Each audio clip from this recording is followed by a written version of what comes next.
Olá, muito bom dia, professores, colegas, estudantes. Amanhã já vai alta, é hora de nós despertarmos para os estudos de hoje. E claro, essa aula é aula de história e será trabalhado o seguinte tema na tela: Império Romano, cidadania e organização política. A habilidade que iremos trabalhar com esse tema será associar o conceito de cidadania a dinâmicas de inclusão e exclusão na Grécia e Roma antiga. Os nossos objetivos que iremos trabalhar com vocês são estes: associar as lógicas de organização social e política greco-romanas ao ideal de cidadania com vistas à exclusão na Grécia e na Roma antiga. Iremos comparar a noção de cidadania como construção histórico-social. Compreender os significados do conceito de império e as lógicas de conquista, conflito e negociação dessa forma e da organização política desses povos. Eu sou o professor Carlos Neri e nós vamos iniciar essa aula com a professora Janaína Jardim, que está aí montando aí essas aulas para os sextos anos. Vamos lá? Professora Janaína, bom dia. Bom dia. Pau na máquina. Olá, sexto ano. Um ótimo dia a todos os professores que estão nos acompanhando, nossos colegas professores que nos ajudam tanto nessas aulas. Na realidade, professor Carlos, nós estamos montando essas aulas junto com os professores da rede, né? Porque eu tenho Sim. muitos professores que me ajudam bastante. Antes de começarmos a nossa aula, eu vou colocar para vocês aí uma informação importante. Como vocês já sabem, né? Olha que legal. Agora você pode dizer o que achou das suas aulas. No final da aula, vamos colocar um QR Code. Vocês podem entrar pelo link e deixar aí a sua avaliação, deixar os seus comentários. Está bem? E os comentários são muito bem-vindos, nós estamos aqui abertos a sempre melhorar a nossa atuação. Afinal de contas, estamos todos aprendendo, né? Nós, professores, vocês, professores que estão aí em casa aí fazendo seus trabalhos remotos, e os estudantes e as famílias também. Estamos todos reaprendendo a aprender. Agora, para começar a nossa aula, eu vou deixar aqui uma pequena provocação para os alunos. Vou deixar na tela para vocês. Qual a relação existente entre guildas e Império Romano? É um desafio. Por que eu vou falar assim, olha, é um desafio, uma provocação, professor Carlos? Porque guildas, hoje em dia, quando você fala guildas, os alunos eles já relacionam com um jogo que eles jogam aí na internet. Então, vocês vão perceber que a história ela é tão legal e ela é tão divertida que os próprios criadores de jogos, jogos virtuais, eles se utilizam muitas vezes da história. Então, eu vou deixar aí essa pergunta. Eu sei que tem um pessoal que joga um tipo de jogo, tem um pessoal que joga outro tipo de jogo, e aí vocês vão entrar até, às vezes, numa discussão. Ah, um é melhor, o outro não. Mas fica aí essa questão. E eu só vou falar sobre isso no final da aula, que aí vocês vão ver qual é a relação entre o Império Romano e as guildas. E para começar agora, eu vou deixar essa questão no chat. Qual o papel do cidadão? Deixarei 1 minuto, pois essa pergunta ela já foi feita na aula anterior, é uma revisão da aula anterior. Então, 1 minuto para as respostas.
Vamos lá. Bom, vocês já sabem o que é cidadão, o que é cidadania, como vocês exercem a cidadania, que é direito de vocês. E por isso as respostas elas se tornam aí bem fáceis para contextualizar. A Emily vem dizendo uma resposta bem interessante, professora Janaína. Ela diz assim: Olá, bom dia, Emily. O cidadão é basicamente a menor unidade da sociedade. É seu papel cumprir com os seus deveres e usar os seus direitos, exercer a cidadania, que é se manter firme e não quebrar as regras que foram aí aprovadas pela sociedade. Olha que legal a resposta que você está nos trazendo, uma consciência ampla. Vamos lá. Mais estudantes que estão colocando aqui. Miguel diz que é cumprir os deveres. A Lívia vai dizer que é todos atuando como uma sociedade, juntos, né? E aí a maioria dos estudantes estão dentro dessa linha que é realizar, né, seus direitos, né, ter o livre-arbítrio, né, o direito de cobrar que seus direitos sejam colocados em prática, seja dado, garantido, e também a responsabilidade ética de cumprir os deveres. Olha que legal. Então, essa atividade, ela serviu como uma verificação de aprendizagem. Então, aqui percebemos que os estudantes entenderam o conceito de cidadania. Na aula passada, eu expliquei para vocês sobre o conceito de cidadania e fizemos uma relação entre a cidadania atual e a cidadania que foi criada lá em Atenas e depois influenciou todo o Império Romano. Está bem? Fizemos essa comparação. Então, vocês viram o que é ser um cidadão hoje. Então, vocês já sabem o que é ser um cidadão hoje. É quem tem direitos e deveres. E ser um cidadão é também participar de todas as esferas políticas, sociais da nossa sociedade. Ótimas respostas, parabéns ao chat, vocês arrasaram aí nas respostas. Agora eu vou deixar mais uma pergunta para vocês, para ver se vocês lembram o que é ser um cidadão no Império Romano. Então, 1 minuto na tela.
Vamos lá, galerinha, vamos aí ver o que vocês estão respondendo. Professora Janaína, ela é uma pergunta que tem um certo grau de dificuldade, e os estudantes aqui, uma boa parte deles, eles estão afirmando que eles não conhecem essas diferenças. E é bem legal, né, vocês colocarem aí que, de fato, vocês não possuem esse conhecimento, porque agora vocês vão saber, vão adquiri-lo, e não vão esquecer mais, ok?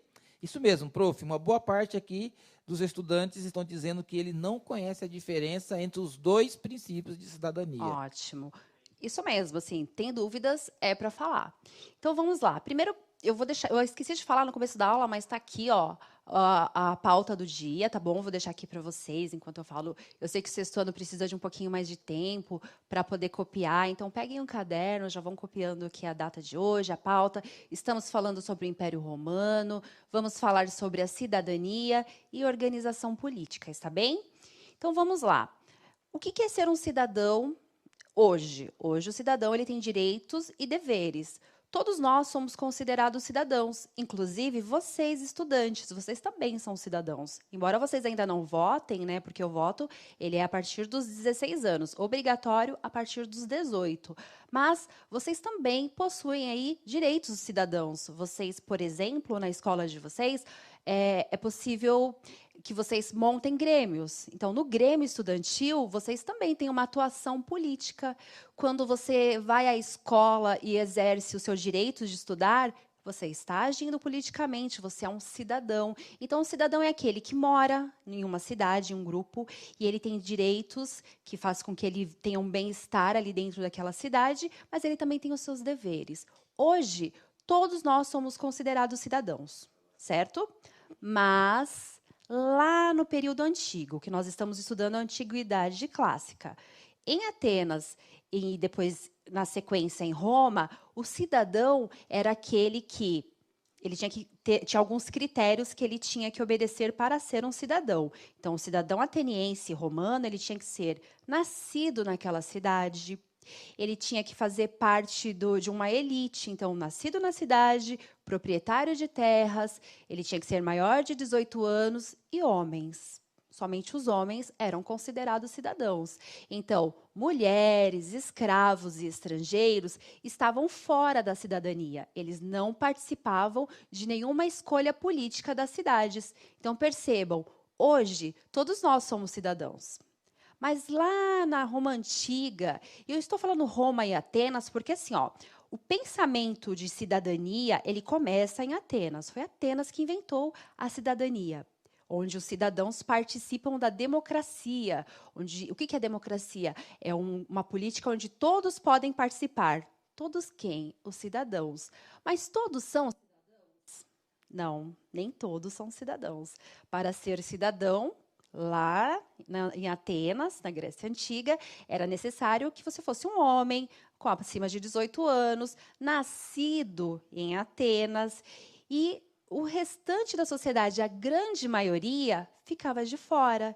Então, a grande maioria não participava da democracia ateniense. Aí, na sequência, nós temos aí o Império Romano. Então, a República Romana, depois o Império Romano. E no Império Romano, essa classificação de quem vai ser cidadão, ela permanece. Está bem? Então, nós temos aí, dentro da história antiga, alguns grupos sociais que estão fora da cidadania, que estão fora das decisões políticas.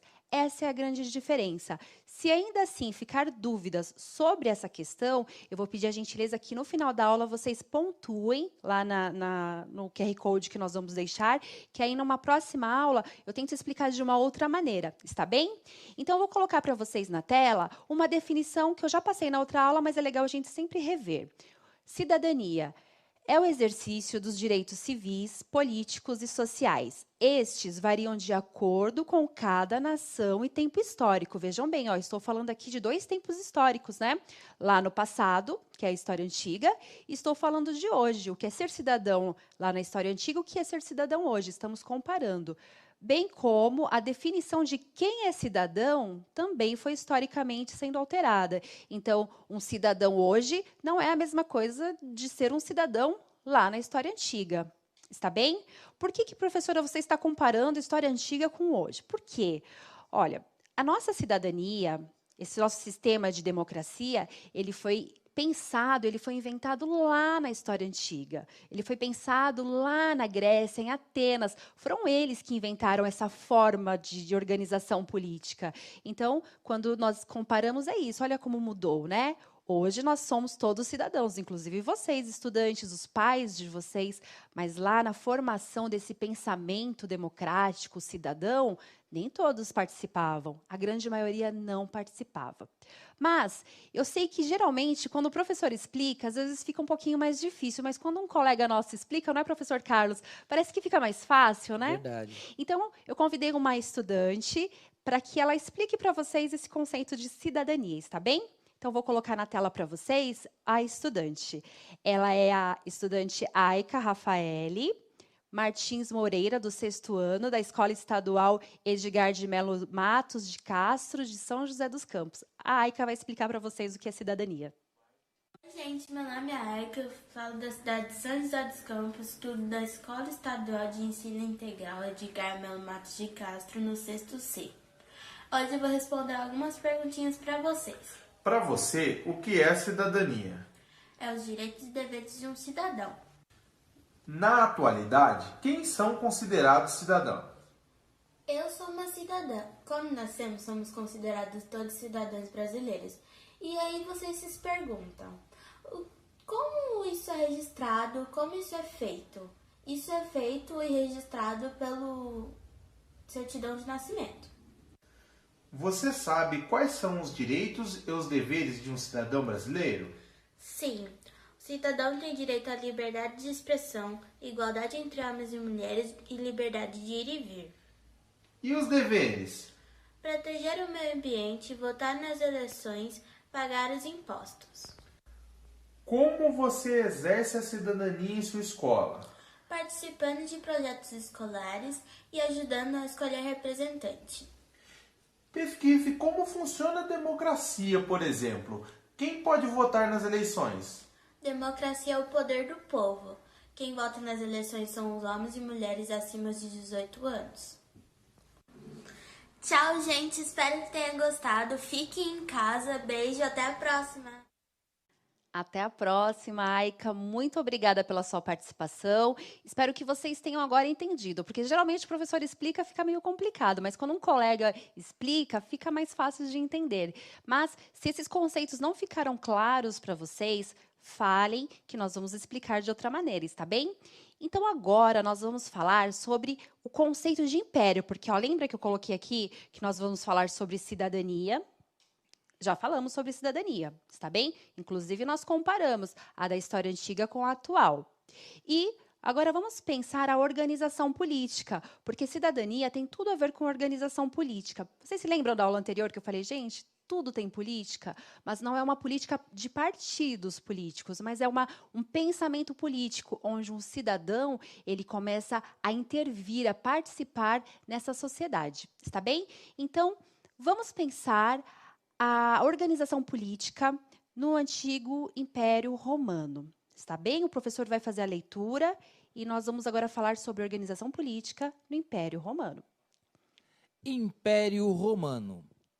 Na antiguidade, o império foi um modelo de instituição que funcionava de forma centralizadora para conciliar e unificar as unidades administrativas menores que estavam sob o mesmo domínio territorial.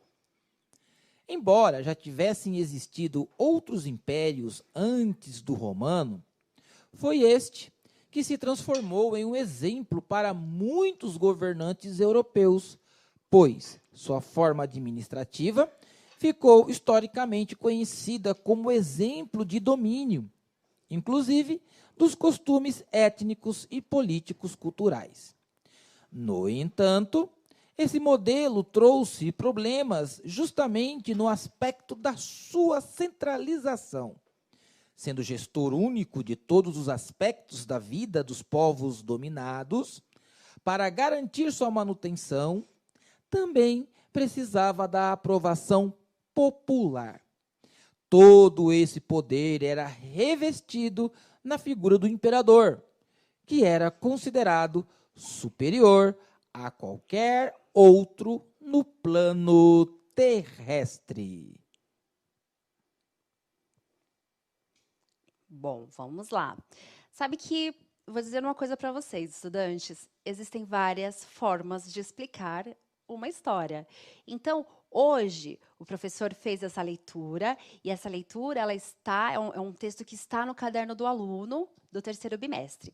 Então, assim, eu vou explicar para vocês agora a noção de império, o que é um império, o que é um reino, e como que é essa organização política, só que eu vou fazer de uma maneira diferente, tá bem?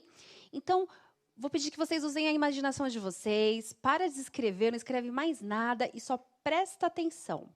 Então, vamos chamar esse objeto, esse objeto ele vai representar Esparta, está bem?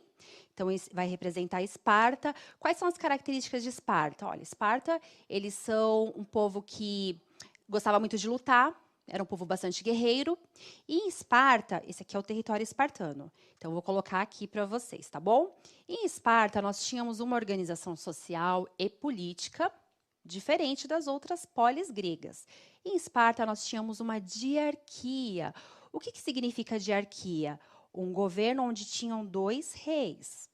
Então, olha só, em Esparta, território de Esparta, que tinha uma organização social muito voltada para a guerra. Eles tinham uma organização política que se chamava diarquia. E na diarquia, nós tínhamos 2 reis que mandavam aqui em todas as questões políticas, ok? 2 reis em Esparta. Mas existiam outras formas de governo também, porque vocês sabem que na Grécia Antiga, tinham as polis, né? E cada poli tinha um jeito de se organizar política e socialmente. Então, nós tínhamos uma outra poli que se chamava Atenas. Então, vamos imaginar que esse objeto é Atenas, está bem? Em Atenas, já existiu um poder mais centralizado. Já existiu lá um monarca, né? Já teve um monarca que mandou em toda Atenas. Só que, com o tempo, eles descobriram uma outra forma de governo, que é a democracia. E na democracia, você não tem só um rei mandando em tudo, você tem algumas pessoas que são os cidadãos, e esses cidadãos, juntos, decidem todas as questões políticas. Então, em Atenas, nós temos vários cidadãos que decidem as questões políticas. E vocês já sabem que os cidadãos são aqueles homens acima de 18 anos e nascidos em Atenas. Então, uma grande maioria ficava excluído desse processo. Mas existe também um outro tipo de governo, que é um reinado. O que é um reinado?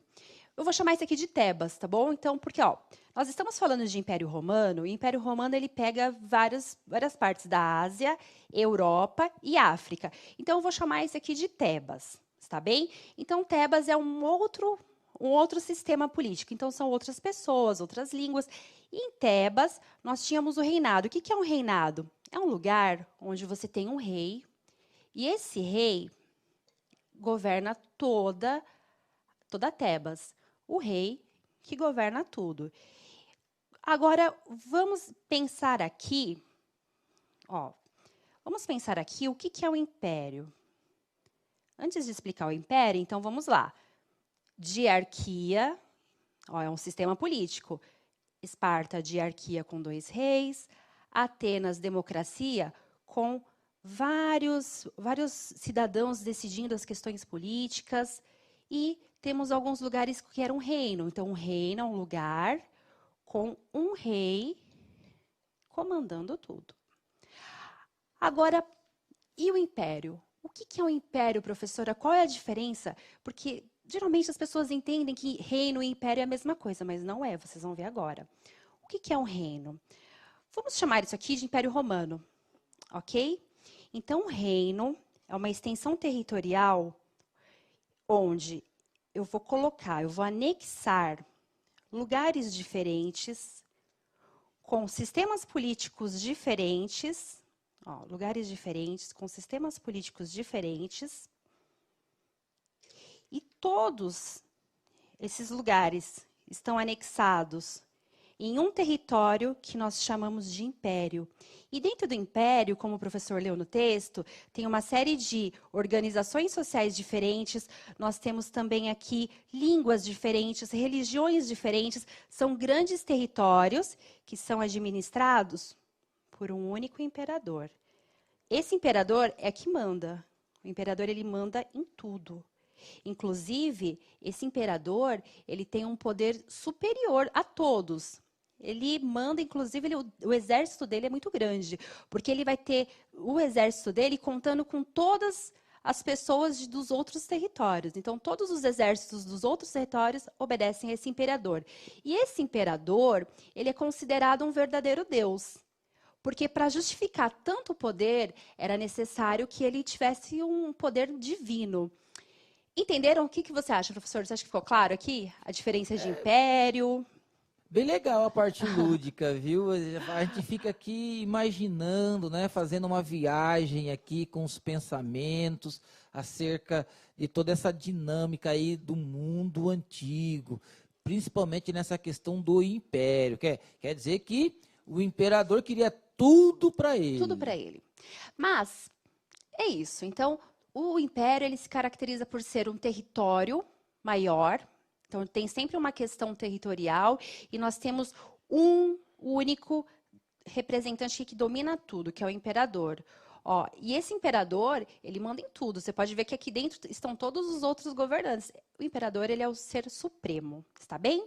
Então, na tela para vocês, uma revisão. É uma sugestão de atividade que os professores podem utilizar caso eles queiram já começar aí os preparativos para o terceiro bimestre. Então, quais são as formas de governo que existiram em Roma no período clássico? Responda no caderno. Essa é a atividade. Em seus 3 séculos de existência, a civilização romana conheceu 3 formas de governo. Então, nós já estudamos no segundo bimestre a monarquia, estudamos a república e hoje nós vamos falar sobre o Império Romano. Opa, aqui, Império Romano, que vai de 27 antes da Era Comum a 476 depois da Era Comum. Definição de império, vamos lá.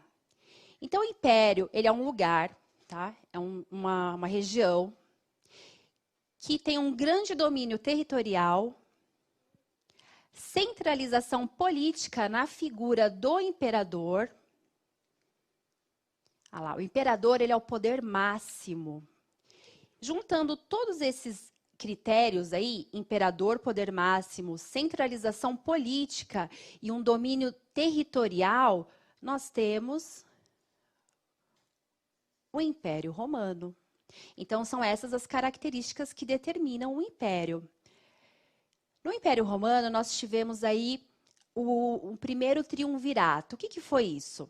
Então, vamos lá. Júlio César, Marco Licínio Crasso. Crasso. Se eu não errasse essa palavra, Marco Licínio Crasso, Pompeu o Grande. Esses 3 formaram o primeiro triunvirato. O que foi o primeiro triunvirato? Foi assim, gente. Acabou o Império Romano. Aliás, desculpem, retificando aqui. Acabou a República Romana. Depois da República Romana, os exércitos eles eram muito famosos. Os comandantes de exércitos eram extremamente famosos. E Júlio César, junto com Crasso e o Pompeu, eles se juntaram e começaram a administrar ali o Império Romano. E eles eram grandes chefes militares, muito respeitados. Só que eles tinham muitos inimigos. Porque vocês se lembram que lá em Roma tinham os patrícios? E os patrícios eles eram os grandes proprietários de terras. E esses patrícios não ficaram muito contentes quando Júlio César, no primeiro triunvirato, começou a tomar muitas decisões. Os patrícios não ficaram satisfeitos. Então, Júlio César ele foi assassinado. Eu vou colocar na tela para vocês agora os acontecimentos desse assassinato aí de Júlio César. Formou-se, então, o segundo triunvirato, que é de Otávio Augusto, Marco Antônio e Lépido. Eles 3 formam o segundo triunvirato. Esse triunvirato é o governo de 3 homens. Vamos lá. Otávio Augusto, ele vai fundar o Império Romano. Então, é o Otávio Augusto que inicia esse período de Império Romano. Ele derrota os assassinos do seu tio-avô, Júlio César. Então, o Otávio Augusto, ele mata todas aquelas pessoas que estavam contra, né, que estavam ali contra o Júlio César. Inclusive, quando o Júlio César morre, né, tem aquela famosa frase, né, até tu, Brutus, porque afinal de contas, Brutus ele era uma pessoa muito querida de Júlio César, e mesmo Brutus traiu Júlio César. Otávio Augusto ele derrota os assassinos do seu tio-avô Júlio César e forma o primeiro Império Romano. Só que ele forma esse Império Romano num sistema de teocracia. Pessoal, tira um print dessa tela, porque vocês vão ouvir falar muito de teocracia. O que é uma teocracia? Todo o poder era concentrado na figura do imperador, que era considerado superior a qualquer outro no plano terrestre. E ele era um ditador militar. Então, assim, ele tinha muito poder e ele era um ditador militar. Gente, lembra aqui do meu exemplo que eu mostrei para vocês? Que lá no Império nós temos um único, nós temos um único poder aqui, ó. Então vocês imaginem que essa figura aqui representa o teocrata. Ele é a figura mais importante. E ele não é importante só politicamente, ele é considerado superior a todos os outros terrestres, a qualquer pessoa. Ele é considerado um verdadeiro Deus. Porque para justificar tanto poder, tantas terras? Porque nessas terras tinham línguas diferentes, religiões diferentes, sistemas políticos diferentes. Então, como que ele ia justificar que essas pessoas ficassem todas presas em um único sistema chamado Império Romano? Como que ele justificava isso? Dizendo que ele era um verdadeiro Deus, né? Um verdadeiro um presente para a Terra, né? Afinal de contas, um Deus, né? Para a Sim, Terra administrando o povo. eu estou lendo algumas literaturas do século I, e aí estava lendo sobre o imperador Domiciano. E esse imperador foi um dos mais cruéis da história, e ele intensificou, né, a personificação divina do imperador. Então, existia até mesmo assembleias, né, públicas, e rituais, né, que eram feitos, sacrifícios que eram feitos em nome do imperador. Então, essa personificação divina aí do Domiciano, né, imperador romano, né, que trazia com ele também essa justificativa para conquistar tantos povos como foi extenso o Império Romano, essa personificação de um ser divino, do imperador como um ser divino, era real mesmo. Eles acreditavam e eles criavam decretos, editos, para que as pessoas fizessem culto ao imperador. Não foram todos os imperadores, mas 2 imperadores que foram cruéis, muito cruéis nessa época, nós temos 2, pelo menos 2, os mais famosos. Nero, que Sim. colocou fogo em Roma, e Domiciano, que se achava aí um homem acima de todas as expectativas humanas. Realmente, professor. Inclusive, quando nós explicamos para vocês sobre a mitologia grega, que depois ela foi sendo absorvida pelo Império Romano, é justamente a mitologia que ajuda a afirmar, a fazer a manutenção desse pensamento, onde o imperador ele é um ser superior, onde ele é um ser divino, né?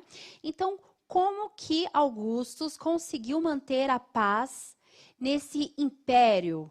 Esse império tão grande, gente, Ásia, Europa e África, isso era o Império Romano. Como que ele consegue manter a paz em todos esses lugares? Afinal de contas, as pessoas que estavam naquele sistema não estavam nada satisfeitas. Vou colocar na tela para vocês. Pode ler, professor. A Pax Romana. A Pax Romana é uma expressão latina para a paz romana. É o longo período de relativa paz, gerada pelas armas e pelo autoritarismo experimentado pelo Império Romano, que se iniciou quando Augusto, em 28 antes da Era Comum, declarou o fim das guerras civis. Durante isso, até o ano da morte do imperador Marco Aurélio, em 180 depois de Cristo. É muito importante frisar que o Império Romano tinha um exército extremamente poderoso, um exército muito bem organizado, e esses imperadores, né, tanto do primeiro quanto do segundo triunvirato, eles estavam ligados aí a uma elite militar. E como que eles conseguem manter a ordem nesse império tão grande, com tantas contradições étnicos, sociais e políticas? Com a paz armada. Então, através da paz armada, que eram os militares, todos os soldados, os exércitos, colocando ordem ali nos seus domínios, através disto é que Augustus consegue aí um período de paz, um período de poucas guerras, está bem? Mas não eram períodos de paz onde as pessoas estavam sendo todas respeitadas e participando do processo. Não, nós tínhamos o imperador mandando em tudo, e nós tínhamos aí várias cidades com suas características que não estavam sendo muito bem respeitadas. Agora eu vou colocar para vocês uma questão. Sexto ano, eu sei que tem bastante informação, mas olha só, nós estamos falando ainda sobre o conceito de cidadania e império, está bem? Agora eu quero saber aqui, como ficou a vida dos cidadãos durante o Império? E nós estamos falando dos cidadãos romanos. Eu vou deixar 1 minuto.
Vamos lá? Como é que ficou a vida dos cidadãos romanos aí debaixo do poder do império?